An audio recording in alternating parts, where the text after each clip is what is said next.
여러분들 주님의 이름으로 축복합니다. 네.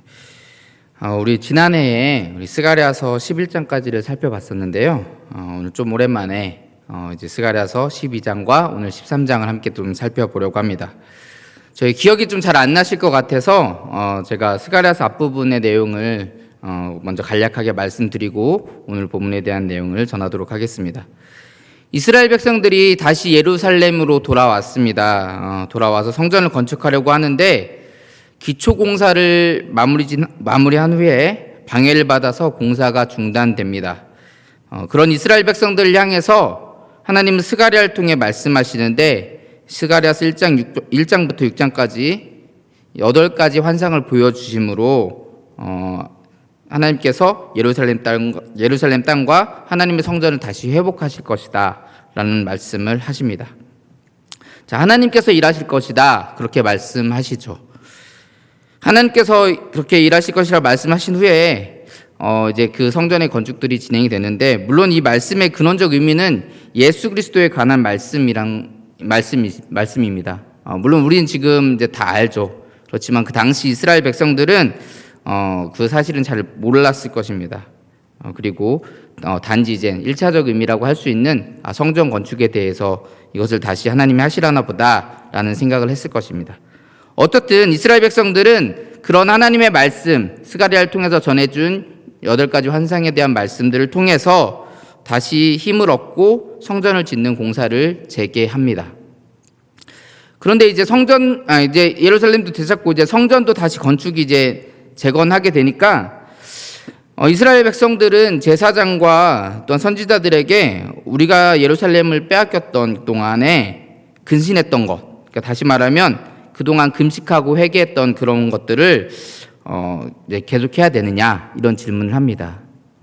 이 질문의 밑바탕에는 하나님이 우리가 금식해서 우리가 회개해서 그런 모습들이 이뻐서 다시 우리를 예루살렘으로 돌아오게 하셨구나, 성전을 다시 짓게 하셨구나 라는 이런 생각들이 깔려 있습니다. 그러나 하나님께서는 분명히 말씀하십니다. 나는 너희들의 금식을 받지 않았다. 나는 너희들의 금식을 받지 않았고 너희들이 그 한 금식이 나를 위해 한 것이 아니다 라고 말씀하십니다. 너희가 먹고 마실 때에 그것은 너희를 위해서 먹고 마신 것이 아니냐. 사랑을 행하라고 얘기했는데 너희들은 사랑을 행하지 않고 과부와 고아와 나그네와 궁핍한 자들을 압제했다. 이런 말씀들을 하십니다. 그리고 너희들은 다른 사람들의 죄악으로 말미암아서 이스라엘 땅이 황폐해졌다라고 말하는데 아니다. 너네가 이스라엘 땅을 황폐하게 하였다. 그렇게 말씀하십니다. 그렇지만 그럼에도 불구하고 이제 그렇게 황폐해진 땅을 하나님께서 회복시키시겠다라고 말씀하시는 겁니다.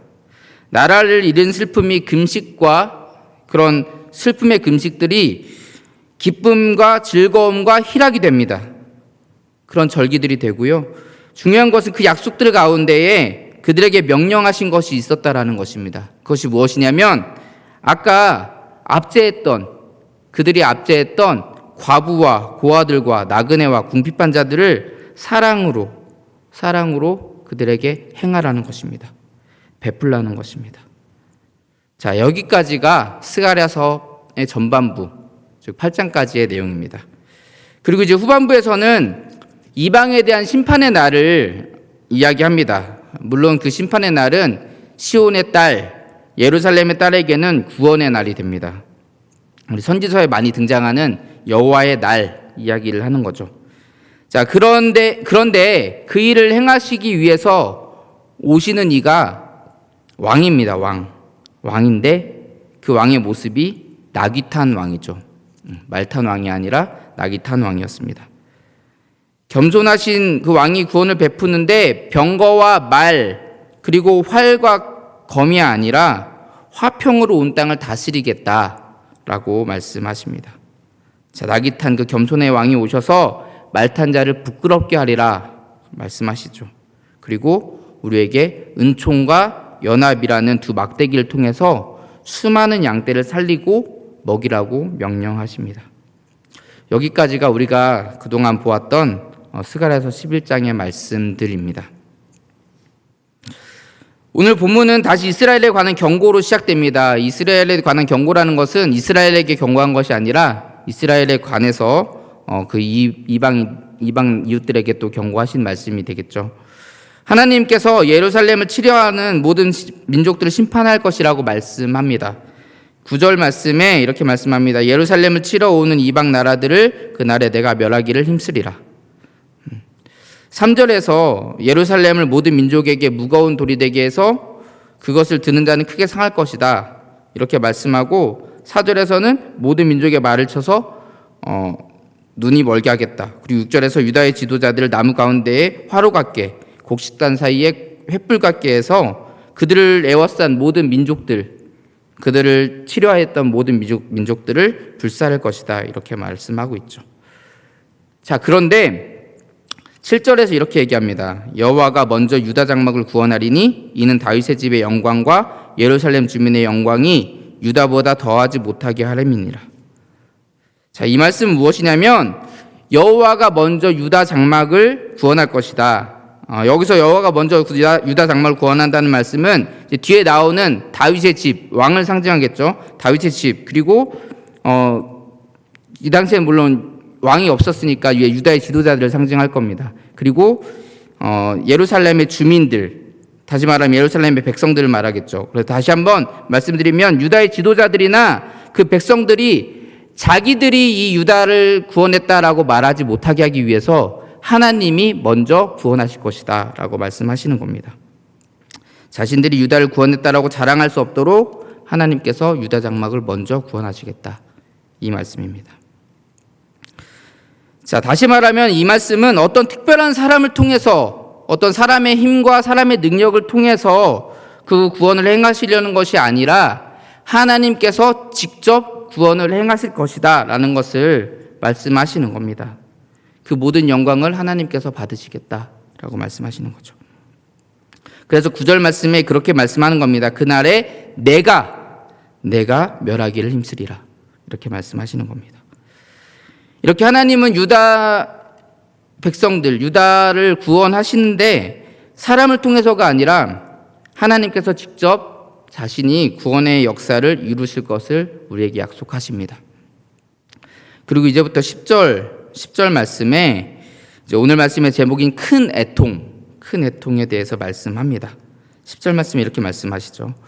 내가 다윗의 집과 예루살렘 주민에게 은총과 간구하는 심령을 부어주리니 그들이 그 찌른 바 그를 바라보고 그를 위하여 애통하기를 독자를 위하여 애통하듯 하며 그를 위하여 통곡하기를 장자를 위하여 통곡하듯 하리로다. 자, 우리 이 말씀을 읽으면 당연히 예수 그리스도를 떠올리게 됩니다. 그렇죠? 예수 그리스도를 많이 떠올리게 될 겁니다. 그들이 찌른 바 하나님의 독생자 예수 그리스도를 바라보면서 애통하게 되는 그런 모습들을 우리는 그리게 됩니다.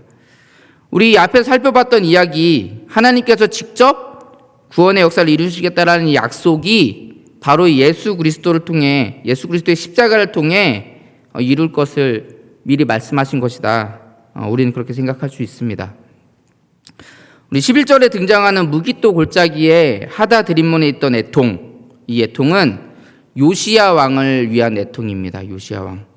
이스라엘 역사상 가장 선한 왕으로 평가받았던 이 요시야 왕이 우리 애굽과의 전쟁에서 죽게 되죠. 그 죽음을 애통했던 그 모습이 바로 이 무기또 골짜기 하다 드림몬에 있던 애통입니다. 자, 그런데 이 요시야 왕도 구약 성경에서 예수 그리스도를 예표하는 그런 인물 중 하나이죠. 결국 오늘 본문의 말씀은 하나님께서 직접 우리를 구원하시는 역사를 이룰 것인데 그것이 누구를 통해서? 하나님의 독생자 예수 그리스도를 통해서 이루실 것이다. 이 말씀을 하는 것입니다. 이 스가랴서 후반부에서 하나님의 구원을 이룰 그런 왕의 모습을 보여주시는데 겸손의 왕, 나귀탄 왕 이런 모습들을 보여주잖아요. 점점 더 이제 구체화된 모습으로 우리에게 보여주시는 겁니다. 평강의 왕으로 오실 것이다, 나귀를 타고 오실 것이다 말씀하셨는데 이제 나아가서 그 왕이 죽임을 당할 것이다 라는 것을 우리에게 말씀하고 있는 것이죠. 오늘 우리가 같이 읽진 않았지만 스가랴서 13장에는 이제 오늘 본문의 말씀이 좀 더 진행이 됩니다. 먼저 13장 1절을 좀 살펴보면 이렇게 되어 있습니다. 그날에 죄와 더러움을 씻는 셈이 다윗의 족속과 예루살렘 주민을 위하여 열리리라. 자, 예수 그리스도를 통해서, 예수 그리스도의 죽음을 통해서 대속의 문, 구원의 문이 열리는 것입니다. 죄와 더러움을 씻는 그 셈이 열려서 예수 그리스도의 보혈로서 그 배에서 나온 생수로 말미암아서 깨끗하게 되고 새 생명을 얻는 그런 놀라운 일이 이제 일어나게 되는 것입니다. 그리고 그날의 거짓 선지자들과 우상 숭배자들의 거짓말이 드러나게 됩니다. 3절을 살펴보면 이렇습니다.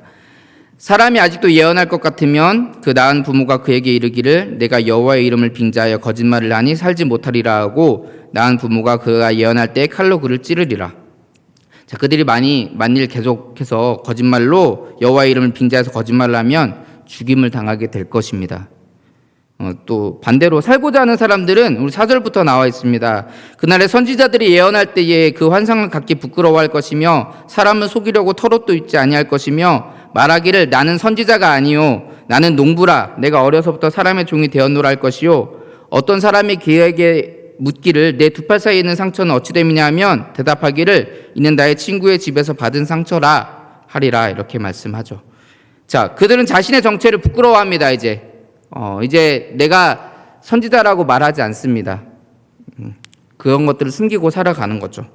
하나님은 이렇게 예루살렘에서 우상 숭배와 또 악과 거짓을 제거하실 것입니다. 자, 그리고 그런 모습들 이후에 우리 이제 13장 7절 말씀 이하에서 이제 이렇게 얘기합니다.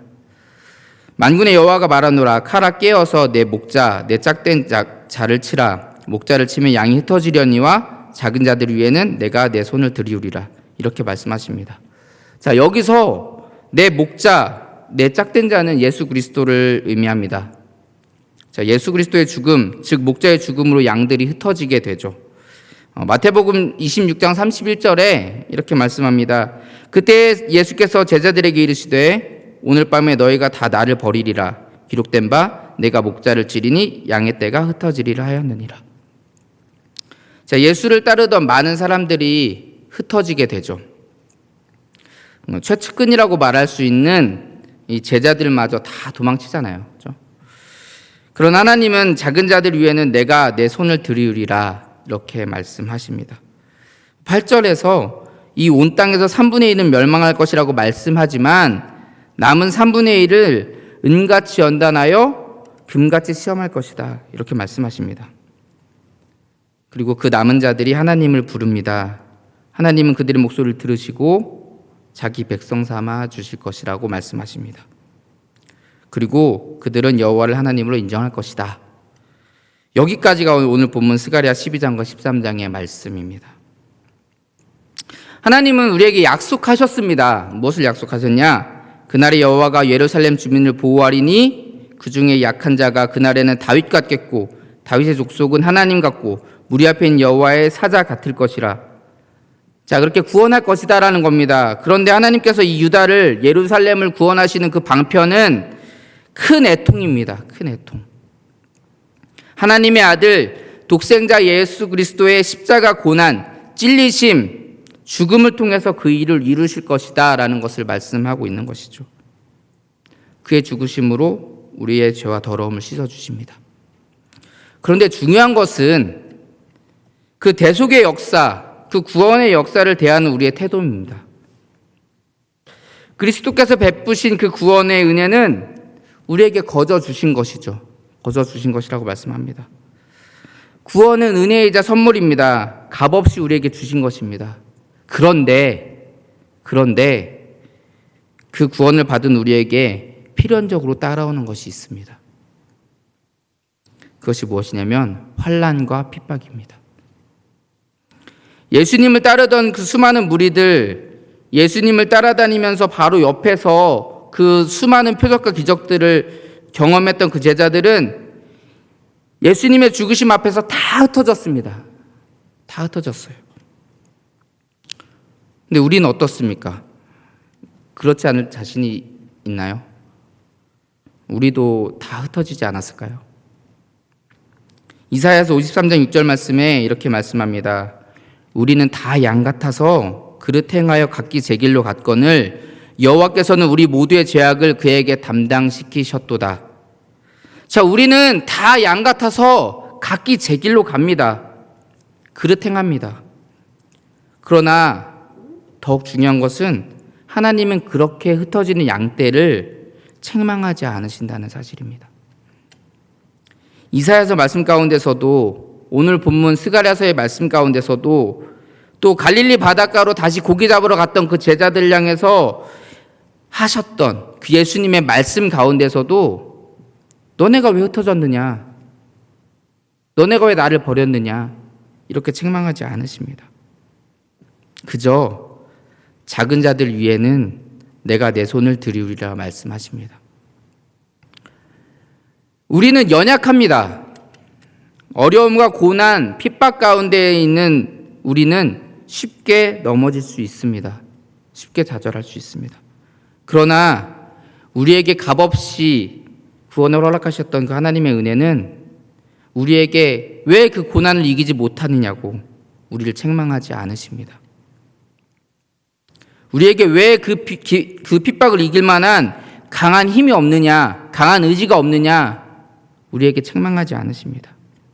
다만 우리가 작은 자임을 인정하기를 원하십니다.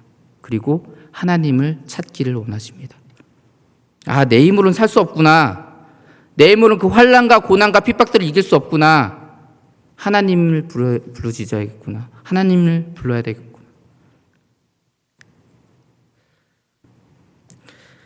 고린도전서 10장 13절 말씀이 이렇게 말씀합니다. 사람이 감당할 만한 시험 밖에는 너희가 당한 것이 없나니 오직 하나님은 미쁘사 너희가 감당하지 못할 시험 당함을 허락하지 아니하시고 시험 당할 즈음에 또한 피할 길을 내사 너희로 능히 감당하게 하시느니라. 이 말은 무슨 말이냐면 단지 그냥 하나님의 이름을 부르며 하나님께서 구원하셨다, 여기서 끝나는 것이 아니라 나아가서 하나님은 그 사람들을 통해서 그 시험들을 통해서 우리를 연단하신다는 겁니다. 우리를 연단하셔서 더 큰 시험들도 능히 감당할 수 있게 하신다는 거예요. 내가 그 3분의 1을 불 가운데에 던져 은같이 연단하며 금같이 시험할 것이라. 이 말씀이 그 말씀인 거죠. 그런 하나님 앞에 우리는 감사할 수밖에 없습니다. 우리에게 왜 이런 고난과 고통과 시련, 아픔들을 주느냐고 원망할 수 없습니다. 왜 나를 이렇게 넘어뜨리냐고 원망할 수 없습니다. 어려움과 시련 속에서도 우리에게 승리를 주실 그 하나님을, 그 주님을 의지하고 감사할 수밖에 없습니다. 사랑하는 성도 여러분, 하나님은 우리에게 구원을 선물로 주셨습니다. 그런데 그 선물은 큰 애통을 통해 주어졌습니다. 그리고 그 구원을 받은 우리 역시 예수 그리스도께서 걸어가셨던 그 큰 애통의 길, 십자가 고난의 길을 걸어가야 합니다. 그 길을 걷는다는 것은 결코 쉬운 일이 아닙니다. 우리는 연약해서 쉽게 넘어지고 그 길을 걸어가기 못하겠다고 하나님 앞에 그렇게 말할 때도 있습니다. 그러나 하나님은 그런 우리를 책망하지 않고 끝까지 사랑하십니다. 우리가 각기 제 길로 가도, 그릇 행해서 각기 제 길로 가도 하나님은 끝까지 우리를 사랑하셔서 우리를 기다려주시고 우리가 다시 일어날 수 있도록 힘을 주십니다. 우리가 할 일은 무엇이냐면 우리의 연약함을 인정하고 하나님 앞에 하나님의 이름을 부르는 겁니다. 하나님께 도와달라고 기도하는 겁니다. 그런 우리를 하나님은 지켜주십니다. 그리고 연단하셔서 이제 요만큼의 시험에도 넘어졌지만 더욱더 강한 시험들, 어려운 시험들, 큰 시험들을 이길 수 있도록 우리를 더욱더 연단해 나아가십니다. 그래서 하나님의 백성으로서 살아가기에 합당한 자로 하나님이 만들어 가실 것입니다. 우리 모두가 큰 애통을 통해서 구원을 허락하셨던 그 하나님의 사랑에 감사하고 내 힘과 내 의지, 내 능력이 아닌 주님이 주신 힘과 그 능력을 의지해서 우리 삶 가운데 주어지는 여러 시험과 고난들을 잘 감당하고 또한 금과 같이 연단되는 하나님 나라의 백성들이 되시기를 주의 이름으로 축복합니다. 같이 기도하겠습니다. 사랑의 하나님, 부족하고 연약한 저희들을 사랑하여 주셔서, 죽을 수밖에 없는 저희들을 사랑하여 주셔서 정말 큰 애통을 통해 우리를 구원하심을 감사합니다. 하나님, 그러나 우리도 그 큰 애통의 길, 십자가의 길, 고난의 길을 걸어가야 하는 줄 압니다. 하나님, 그 길이 너무나도 두렵고 너무나도 무서워서 하나님, 저희가 쓰러질 때도 많고 좌절할 때도 많습니다. 하지만 그런 저희들을 책망하지 않으시고 끝까지 사랑하시며 정말 우리를 지켜주실 그 주님을 우리가 믿을 수 있고 또한 의지할 수 있도록 하나님, 우리의 마음을 지켜주시옵소서. 하나님, 온전히 하나님만을 의지하여서 하나님만을 부르짖고 하나님만을 찾는 그런 저희들의 모습 될 수 있도록 하나님 도와주시고 인도하여 주시옵소서. 항상 함께 하실 줄 믿사오며 거룩하신 예수님 이름으로 기도합니다. 아멘.